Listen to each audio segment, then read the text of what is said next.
My pets died the most horrific deaths. Most horrific. And you know something would happen because you would just hear my mom from 2 doors down yell, "Oh, shit! The parakeet just flew into the ceiling fan!"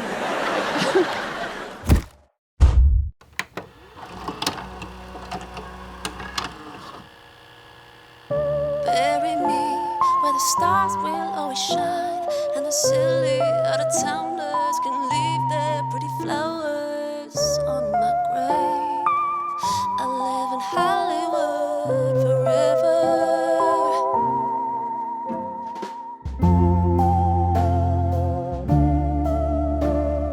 I mean, it's every young comic's dream to perform for Mickey Rooney. It is a great place to perform comedy, though, because if you die laughing, it is very convenient. I don't know if you know this, but like as a comedian, you have to say what you look like when you come on stage. It's just like a contract that we sign at the beginning. And so usually I just say I look like Charlize Theron in Monster, but but I said that and somebody came up to me after a show and it's like, I know what you really look like. You look like you bully children on the ski slopes. Yeah, and I was mad at her because she's right. Those little shits need to get off the bunny hill. Can a woman in her late 30s learn how to ski? In peace. Some of you, if you've never seen me before, you probably are like trying to place me right now. And I am one of 2 members of the 1999 Good Shepherd Lutheran Handbell Choir, if that's what you, yeah, it's not a big deal. But my sister and I, we signed up for the Handbell Choir. We were the only people to sign up for the Handbell Choir. The only people. We were sweating our asses off. Okay? We were exhausted. Carol of the Bells was not good. Okay? And if you don't know what handbell choir is, first of all, congratulations, you're not a loser. You wear a formal robe, okay? And then they give you these white gloves, protective gloves that you have to put on. And then you hold 2 handbells just like this. And this is the most important part. You hold 2 handbells like this, and you just stay a virgin for the rest of your life. Congratulations. Ding dong, you're a loser. Our church was a dump. It was, anyone else go to church that was a dump? Total, like, I feel like Lutheran churches especially, they're just dumps. I don't know. I don't think God is signing off on all these church franchises. Like, sometimes I'm like, that's an old Ford dealership for sure. Our church was just an old IHOP. It had the blue roof and everything. They just put E at the end of it. And yeah, my dad, he never went to church with us because he is a Jehovah's Witness and also was in prison for most of my life. But also, he was a Jehovah's Witness. My grandma, very devout Catholic, very devout, and she's very nice. She's one of the good ones. She's so nice. She said to me, she's like, you know, the gays, they can come back now. The gays can come back to the Catholic Church. And I was like, that's not why I left. Like, I wasn't like, I'm gay and I'm getting out of here. I was like, this is boring, I'm leaving. This book sucks. It's boring. None of these people can sing. I just don't like I don't want to shit on anyone's faith, especially in this cemetery. Like, really, whatever you need to do to get you through this life, fine. I just don't like the religious people that, like, put it into law and then they use their religion as a reason for that. Like, what's going on in Alabama right now, that's crazy because they're basically saying a frozen embryo should be considered a person. And as somebody who has gone through the fertility process, I know that's crazy because I have seen my best friend's sperm, who is our sperm donor, I have seen it in a pipette, you know? I know that that's not a person. I know that that's just an orgasm he had in room 11, okay? watching straight porn. Because they didn't have any gay porn. I just don't know where they're going with this. Like, I feel like they're just one step away from taking a sock full of jizz and placing it in a stroller and just wheeling it down the street. Oh, have you met my son, Jack? Short for Jackie Lee? I'm originally from Normal, Illinois. Yeah, big fans? Okay. Normal, Illinois is the home of the first Steak and Shake, so that's not nothing. Yeah, but it's close to nothing. It's nothing plus diarrhea, so. Yeah, I'm from Normal, Illinois. I was a 4-H kid growing up. I don't know, a lot of people in cities don't know what 4-H is. It's not an STD. 4-H is for kids who love farm animals. Like, we love livestock and we love to like show our farm animals around fairs. But it's like in a very respectable way with the animals. There's nothing weird going on. In 4-H, horse girls are like top status, right? They have high status. That's how you know you are in a loser group, because the horse girls are doing well. And I don't mean horse girls like girls who own a horse. I mean horse girls like girls who think they're horses. Most popular girls in 4-H. Okay? My talent in 4-H was I had long-haired guinea pigs. And I showed the long-haired guinea pigs at the fair. And I would give them blowouts, full HMU. And it was the 90s, so you know a few of them had the Rachel. They're adorable. We loved having little pets when we were younger. We had so many little pets. At one time I counted we had 14 little pets at our house. We had like, poor people love little pets. Like, we'll have so many little pets and no electricity. It doesn't make any sense. We had everything from like parakeets to hamsters to fleas. And then my friends had a dog. Like, my friends who were middle class and up, one pet, a golden retriever. It like died of old age. My pets died the most horrific deaths. Most horrific. And you know something would happen because you would just hear my mom from 2 doors down yell, "Oh, shit! The parakeet just flew into the ceiling fan! Jesus H. Christ! The hamster just got out through the pipes." Mr. Marbles did, but he survived, so no need to shed a tear for him. He pulled a Shawshank Redemption. So when I got older, I'm like, you know what, I'm just gonna have regular pets. So now I have a dog, and it's a Chihuahua Terrier. So it's like the size of 2 guinea pigs taped together. And we adopted him from the mean streets of Santa Monica, California. Yes, very tough streets out there. I just couldn't stand to see another pet watch a Creation Organic open. I couldn't let it happen. So we adopted this dog, and when we got him, they said he's a year old. And then we bring him home, we bring him to our vet. The vet says this dog is a minimum 10 years old.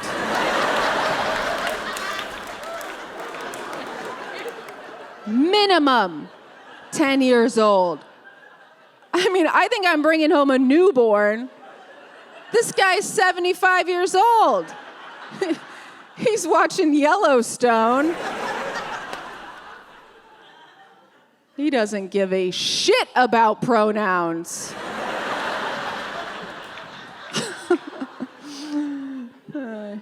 When we got him, we wanted to change his name because his name was Sam, and my wife's name is also Sam. But then we find out he's like 100 years old. We're like, you can't change his name. You can't go up to somebody on their deathbed and be like, "Hey, Papa, your name's Travis now, okay?" Yeah. So we're like, let's just try it. Yeah, so we changed the name. We changed my wife's name to Buddy. She's happy now. No, she chose it. She chose it. I have a wife. She has one too. Yeah, I just found out she's gay, and I think it's cool. Should have known the signs were there. She was always talking about getting a Subaru. I was going down on her. And we met here in Los Angeles. This is the place that we fell in love. Thank you. We met at a bowling alley. We met at Chateau Lanes. You guys know that? Yeah, we met at Chateau Lanes. We met at an event called Les Bowl.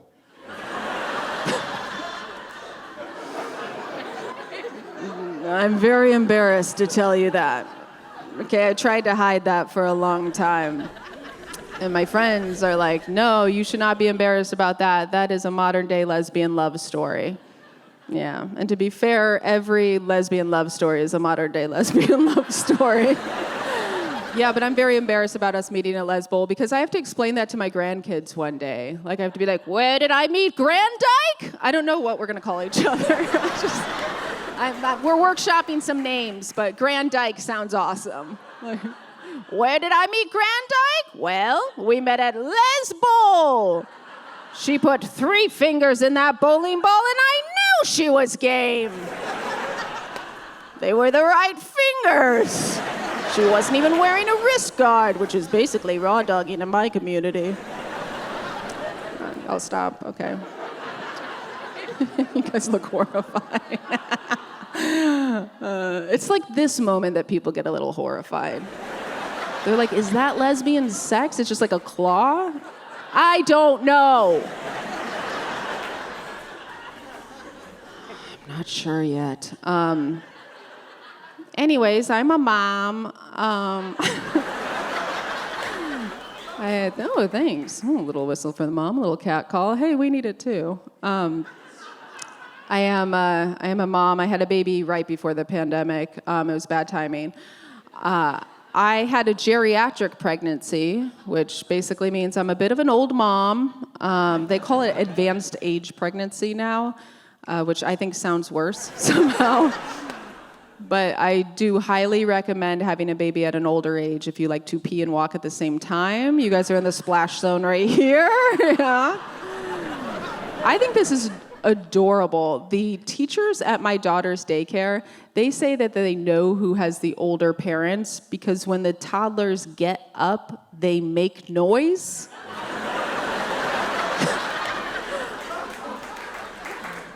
Just the most adorable scene. Just all these 2-year-olds like, oh, to be one again.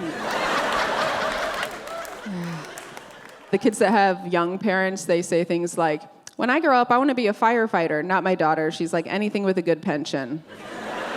Yeah, that'll do. I learned a lot about, I had the baby. My wife scammed me. It's a long story. She basically saw me have the baby and then changed her mind about her having the baby after me. And I'm thinking about suing her.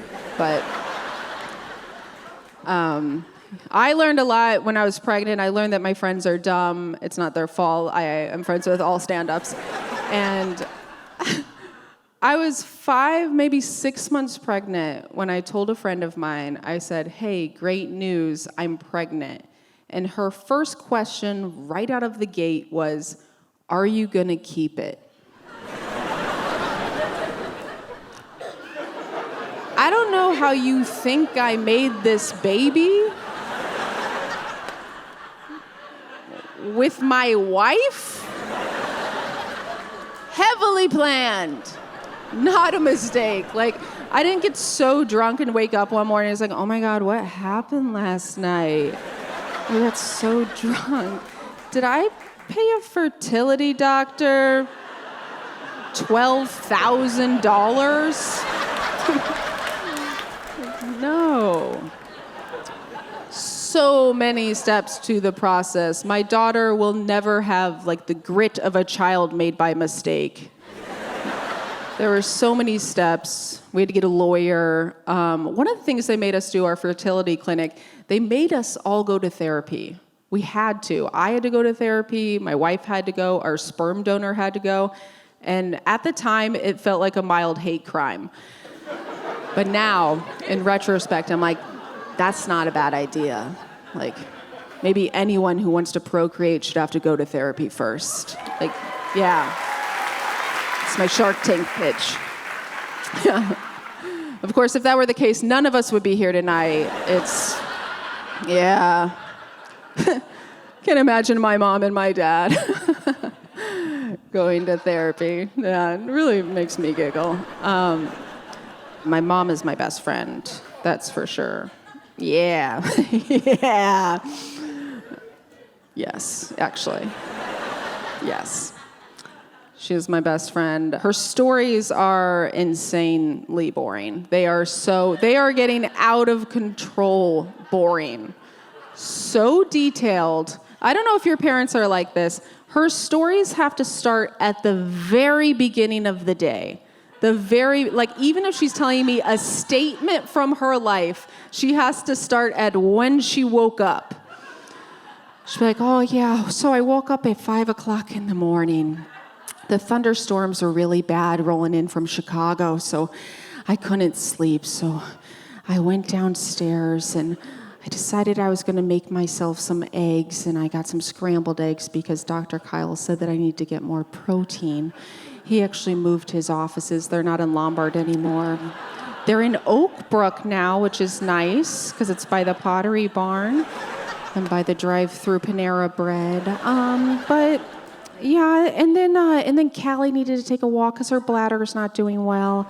And so I decided to put on my Brooks gym shoes. I've been wearing those in case there's any precipitation outside. It's really good grip. And then I've been using the Hokas as my jogging shoes for the runners group. And then I've been using this new brand called On for my formal gym shoes.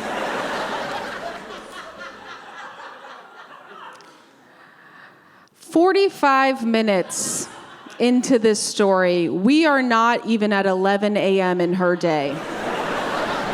I said, Mom, what is this story about? Oh, Cheryl got lupus. Cheryl got lupus? Okay, I can see how the gym shoes would. Okay, yeah, I'm seeing the map now. That makes sense.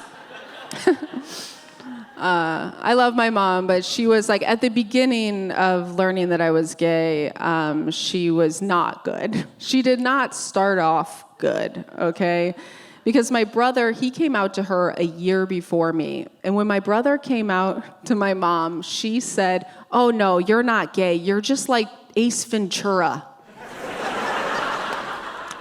We still don't know what that means. Ace Ventura, like a pet detective? I don't understand. So then by the time I got to her, I said, Mom, I'm gay. And she said, oh God, not another one. As if I caught some sort of old-timey Irish plague. She's like, oh, saints preserve us. Not another Fargate. Oh no. Not another Fargate. I didn't think it could Maureen. And there's 5 kids in my family. There's 2 gays, and there's 3 boring ones. 2 gays and 3 others. And for a while, we were the favorites. My mom came around. She realized we're better. And the 2 gays were on top, and the 3 straights were on the bottom where they belong. And then that was ruined because my brother messed it up for the both of us. My brother went to my mom, and then he came out as a furry. It's okay if you don't know what that is. A furry is like a mascot for a team, but there is no team. And sometimes those furries have sex.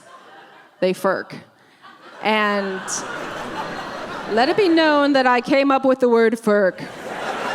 If I brought anything to humanity, it's furking. Yeah, my brother is a furry, and at this point, my mom's like, whatever happened to a good old-fashioned family secret? He is I have learned so much about furry culture. I know so much. My brother was a furry. You can be a furry without the fursona, without the costume. He didn't have the costume for 10 years. And the reason he didn't have it is because it cost $10,000 to get one of those made. Yeah, you think you have fucking problems. My brother was in Wisconsin as a human when he wanted to be a dragon. And then he got his fursona. It is a dragon named Sin, S-Y-N. And so he got it, and he just got engaged. So his fiance is also a furry. He is a fox, okay? I just want you to picture this in your head. So they got engaged in the middle of the day at noon at a park in Madison, Wisconsin. Yeah, okay. And I asked my brother, I was like, did anybody see this happen? Did anybody see this go down? He's like, oh yeah. He said, one lady came up to us and she said, you're gonna be in my nightmares tonight. I like being a lesbo, though. That's pretty cool. Love being a lesbian.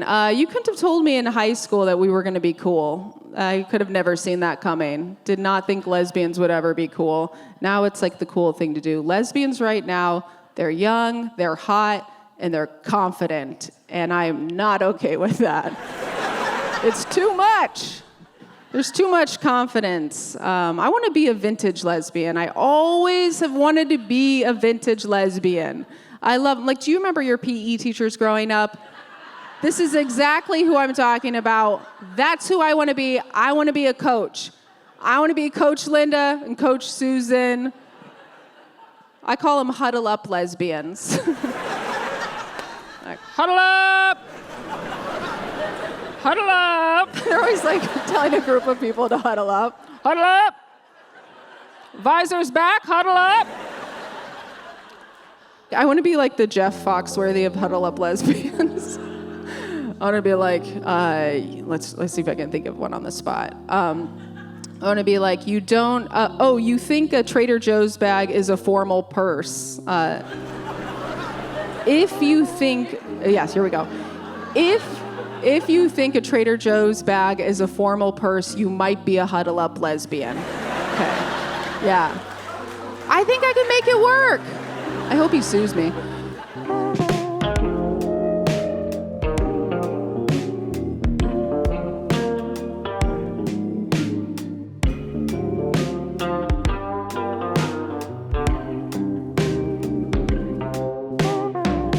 This is a beautiful venue, right? Have you guys ever been here? Let's go around one by one. It's so beautiful. I love performing in a space that has a system and a stage and a water set for me in case I get parched from all the moving around I do. You guys saw me do that. I went all the way over here. It's pretty big. I love when it's a real theater because I've performed in bowling alleys, on the train, on the subway. Yeah, why not have a comedy show there? I performed a few weeks ago at a show called Farts in LA, so that was huge for me. The only gig that I've ever said no to is a lesbian cruise. They asked me to do it, and I was like, that thing's sinking. I know it. Sorry, it's sinking with you on it. It's sinking. I'm so afraid of that sort of thing. And also, I know it's going to sink because granola by the ton is very heavy, and that's what we like. I love lesbians. I am lesbian, of course. I love lesbians. They are my chosen family. But just like my real family, I've chosen to never go on vacation with them. Because they are too competitive. 3,000 lesbians on a cruise, it's too many, because that thing is going to be sinking, and all these huddle up lesbians are going to be going by with the lifeboat just putting on the adopted pets before they put on any humans. It's going to be a really fucked up Titanic. It's going to be femme lesbians and corgis first. Yeah. I'm just not a cruise person. You'll never catch me on a cruise. I know I'm not a cruise person because I've never been in the lobby of a Holiday Inn and thought, you know what this is missing? The open sea. It was weird. It was weird being a little gay kid in Normal, Illinois, because it was actually outside of Normal. It was in the country. And in the 90s, I don't know if anyone was gay in the 90s, was not a lot out there. It was just Ellen DeGeneres. She was the only open lesbian. And if you didn't want to marry Ellen DeGeneres as an 8-year-old, you had to get creative. So what I used to do is I would just stay up late at night and I would write letters to Jonathan Taylor Thomas and Devon Sawa, Elijah Wood, Ryder Strong, basically anyone who sort of looked like a lesbian. They're getting a letter from me. I would just stay up like, Dear Jonathan T. Thomas, 'tis been a fortnight since last I wrote. I've recently taken up the hobby of watching my female friends slumber. Do you do the same? Let me know. I love to draw as a kid. My mom used to say that she would find like little pieces of paper on the floor and she'd go to throw them away, but then they'd have like little villages on them. And I would create this whole world just like on a corner of a piece of paper. And she used to tell me that and then she'd just like throw it in the garbage. But I was like the kid in class that was like the artist. You know there's one when you're in elementary school? I was the kid in 2nd grade who could draw. And how you get that title is the hottest girl in the class says that you can draw. And right before Christmas break one year, the hottest girl in the class said that I drew kind of a realistic Santa. And so I became the artist. And the hottest girl in class's name was Mrs. Zimmerman. And I'll always love her. I love to draw. I still draw. You know, I drew like my entire childhood, and then I took a break when I started stand-up comedy. There's just no time, guys. There's just no time. So I took this big, long break, and then right before I turned 30, I was at rock bottom. I know that because I was living in Lombard, Illinois with my mom at her house. And I don't know if you've been to Lombard, Illinois, but there are 3 Panera Breads in Lombard, Illinois. There is the good one, the close one, and the one with a drive-through. And I was there, very depressed. I was eating a Pop-Tart for dinner, and I was crying. And something inside of me was like, I want to draw this. And so I got my paper out, and I drew this like little comic, and then it said, my best friend just bought a house and I'm eating a Pop-Tart for dinner. And I felt better after I did that, so I gave myself this challenge. I was like, you know what? Every morning that I wake up and I'm feeling sorry for myself, I'm gonna draw a comic. And I'm gonna see how many I have in the span of 1 year.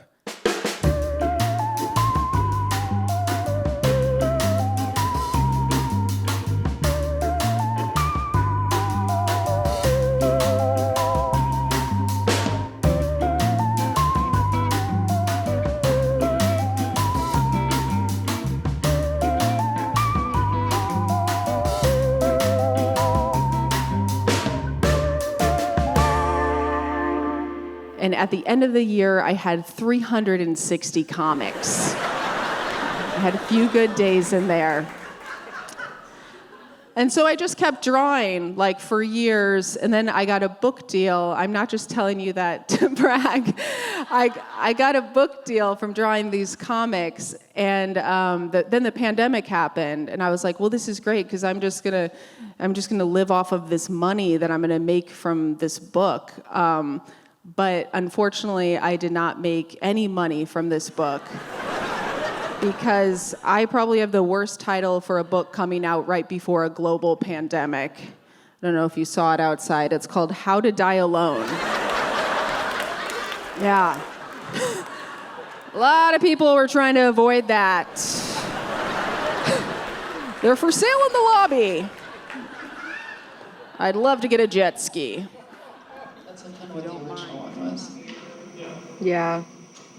And then, Mo, are you going to be in the way of someone? I can move off to the side. Just Also, I'll just go here, and if I'm obstructing a little bit of it, it's okay. Sam, do you want to go to the mole? yeah, I'm going to. Mo, are you going to run any of the material? Yeah, I can run it just a little bit right now.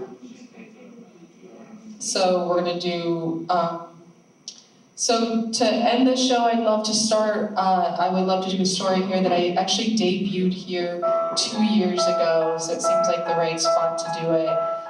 This is a story that I illustrated for you, and it's about my mole, so I hope you like mole comedy. So the story begins with me going to the dermatologist for the very first time. Sorry. Sam! Yeah. Oh, wait, go ahead. Is there any way to cut the audio on that, Mo? No, it sounds good, I like it. The reason I went to the dermatologist is because I realized that my face is not in its 20s anymore, and that was confusing, and I was not okay with that. So I thought maybe I could get a cream for that, you know? The reason my skin was so gross was because I, got pregnant and had a baby. Having a baby ruined my skin and my recreational basketball career and my friend life and my real career. But other than that, motherhood is such a gift, and I highly recommend it. It's just a gift that's sometimes smeared in shit and piss.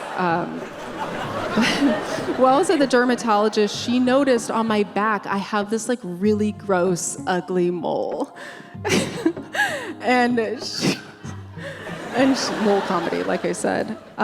She noticed that I had this mole, and she checked it out, and she's like, "This looks wrong. I want to send this off for testing."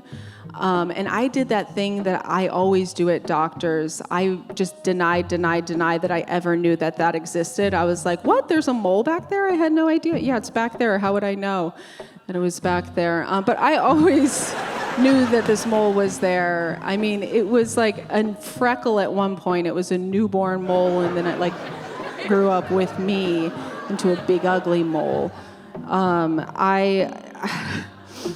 It was in a very high traffic area. It was right where the bra strap, right there. Very inconvenient. And it was hard to buy clothes. Swimsuit shopping was very hard for me. Even for my wedding, this is how much I do not want to go do something. I wore a cape for my wedding, okay? My cape was not fashion, it was just to hide my mole. The mole, it wasn't a traditionally pretty mole either. It was more of a character actor. And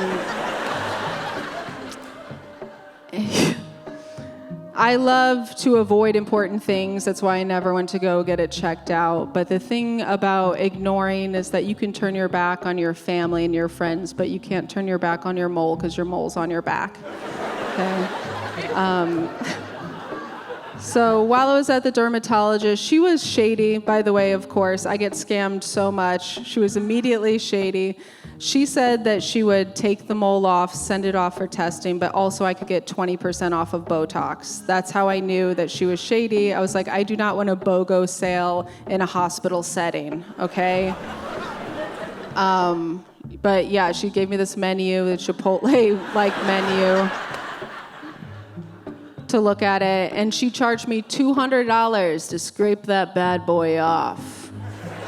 Yeah, and just like that, it was gone. So my mole was getting sent off for testing in the big city, getting probed by scientists, and meanwhile I was at home. And before I would go to the shower, I would notice this vacant lot on my back where my mole once lived. And honestly, it's really weird to admit this, but at the time, I was genuinely sad. I felt guilty about it. I was like, do I miss my mole? Yeah, I guess I did.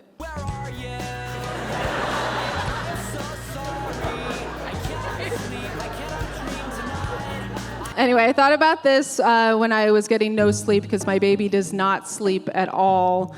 I think I got really lucky. I didn't get postpartum depression, but I got like postpartum hallucination or something because I could not stop thinking about my mole. I was like, my mole only knows life through living it with me. Like everything it knows about life is through living it with me. You know, it's always been there for me. It was there when I was happy, when I was sad, when I got dumped,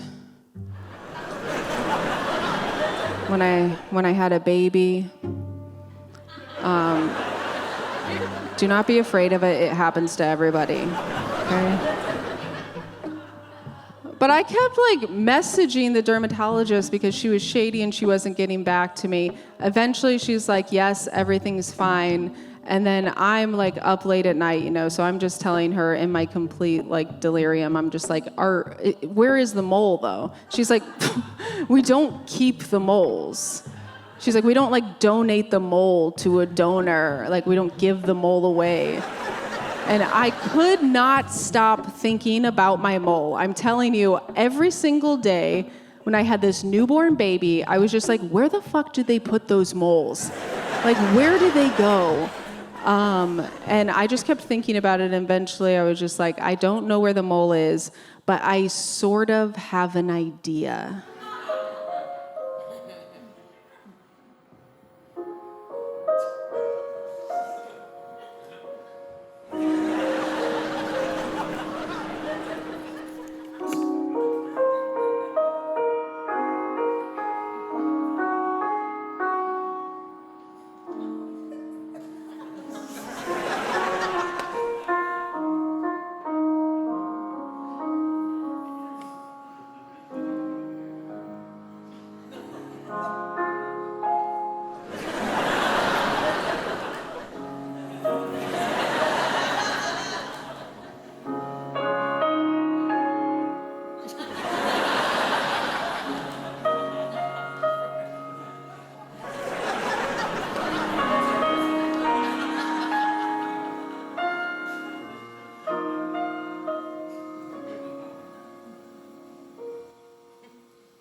where the stars will always shine, and the silly out-of-towners can leave their pretty flowers